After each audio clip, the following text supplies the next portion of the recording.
Hello, welcome back to my channel বই কথা। তো আজকে আমরা কথা বলবো সায়ন্তনী প্রতিতণ্ডর লেখা সর্বনাশিনী বইটি নিয়ে। এটি বিভা পাবলিকেশন থেকে প্রকাশিত। এর মুদ্রিত মূল্য 299 টাকা এবং এর পৃষ্ঠা সংখ্যা 351। বইটির পেছনে বইটির সম্পর্কে লেখা রয়েছে, ধুরন্ধর অপরাধী আর দুধে পুলিশ অফিসারের সম্পর্ক অনেকটা দাবা খেলার প্রতিযোগিতার মতো। চালের ওপর নির্ভর করে কে জিতবে কে হারবে। এরকমই এক অপরাধের দাবার ছকে জড়িয়ে পড়েছে সবাই।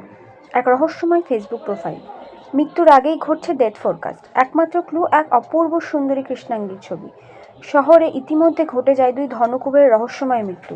ফরেন্সিক বলছে স্বাভাবিক মৃত্যু, তবুও তদন্ত বলছে এদের দুজনেরই জীবনে সম্প্রতি আবির্ভাব ঘটেছিল এক গোপন প্রেমিকার। কে সে? অনুতাপে দগ্ধ হচ্ছে মেয়েটি। কিসের অনুতাপ? কেন সে ভয় পায় অন্ধকারকে? চক্রব্যূহে অভিমন্যুর মতো অসংখ্য প্রশ্নের সামনে দাঁড়িয়ে অসহায় অধিরাজ।